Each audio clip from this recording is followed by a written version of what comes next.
can do nothing. I'm here. I can do it on my own and that. But when I became a man, I put away childish things. Paul says, I used to have a hate-love relationship with God, with my parents, with my family members, with friends. But when I began to take a journey on with God and Christ in my life, when I began to do and see things through the eyes of God, I began to love my enemies. He loved those who constantly took his life. Paul died I believe it's 2 or more times. I know it's 2. Paul fell out the window, they were trying to kill him. They stoned Paul and he died. And he still got up and said, I love you. Say with Jesus, he says, I love you. Peter says, I love you. Love covers a multitude of sins. Love, real love, real love, real love, real love. In 1 Samuel chapter 20, verse 1 through 4. Verse 1 through 4. Speaks of 2 individuals named David and Jonathan. Jonathan is Saul's son, and it's the next one in line to be the king of Israel, I believe. David is the one who was anointed to be king of Israel. Their love is compared to, as upstairs. Their love is compared to people who are brothers. Their love is considered to be very powerful. Some even went so far as to say that their love is similar to a man and a woman, but don't confuse it with homosexuality. They loved each other so much. Jonathan loved David so much that he was willing to help him escape from his father's wrath. Saul wanted to kill David because David was the anointed king. It's all for as though that David cannot take over my spot. David and Jonathan developed a relationship with God personally and a personal relationship with themselves. That Jonathan, to save a man who was threatening his father's position as king and his future position as king. People say that blood is thicker than water. People say that blood is thicker than water. Love will correct what is wrong. It's a cliche.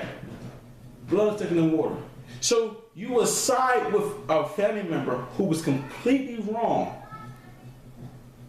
and destroy someone who is completely in the right. Let's look at David. Look at Jonathan.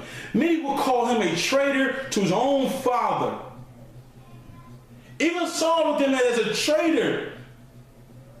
But Jonathan said, there is a right and there is a wrong, and Dad, you are in the wrong. David has done nothing to you. He didn't say, make me king. God rejected you, and God made him king. And Saul tried to kill him over 20 times. Jonathan loved David even though David was threatening his position. Can you love someone who is threatening your position in life? Threatening your position at school. Threatening your position at work. Threatening your position at a community center. And a church. Could you love someone and help someone if they are threatening your position in life? No. God says, I want you to get to this other words that you can love people even though they are threatening your position. And David was to be next king of Israel. Because in the time of Israel, the kingship will go down to the oldest son. And Jonathan was, I believe, next in line to be king of Israel, had Saul died. David loved Jonathan so much that he was willing to trust him. He wanted to trust a man whose dad was trying to kill him. He was willing to trust a man whose father was trying to kill him and who was almost next in line for the kingship. He had to trust that Jonathan would not have turned him in, but he knew him and Jonathan should have come in bond. That they love God and they obey God, and they know that God is superior to all. That God, when he makes a decision, it is final, and they share a common bond with each other, that we love each other. They grew up together. They trained together. For many years that they was in battle, he heard the chants. Saul kills thousands. David kills 10,000. He heard the people chant for David more than his father. And he still loved David. David still loved him. Even though he was living and he came from the enemy. That's a development of love. God got David and Jonathan to the point. He got David to the point where so David can trust people who will converse with the enemy. He got him to love. He got to the point where he can love Jonathan and trust Jonathan. Love allowed him to trust. Love never fails. It never fails. He got Jonathan to the level, to the stage where as though he was able to turn on his father who was in the wrong and to protect a man who was right. Could you do that?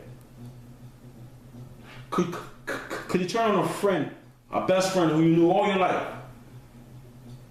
Not turn on them and backstab them and back, but could you turn on them and correct them? Because real love sets the boundary of what is right and what is wrong. Real love, God says, those who I love, I rebuke and I chastise. That's love. When you're able to rebuke and chastise, he who does not beat his child, who spares the rod, hates his child. Could you tell that best friend that they're wrong and they need to apologize? Could you tell your husband or your wife or your boyfriend or your girlfriend or your brother or your sister or your mom or your dad or a cousin who grew up or a coworker came close with that they are completely wrong, knowing that it would jeopardize your relationship with them? Some of you won't. But God says he wants you to understand what real love is. He will never ask you to do something if it's not in you. He could not ask Jonathan to turn on his father to protect David and to tell David all that was going on in the kingdom. He could not ask David to trust Jonathan, who came from the loins of his adversary. He could not ask him to do that had it not been in them, had they not made it to the stage. And the reason why David and Jonathan was able to do the stage is because they walked with God, they talked with God. Did David say, "Create in me a clean heart, a new heart"?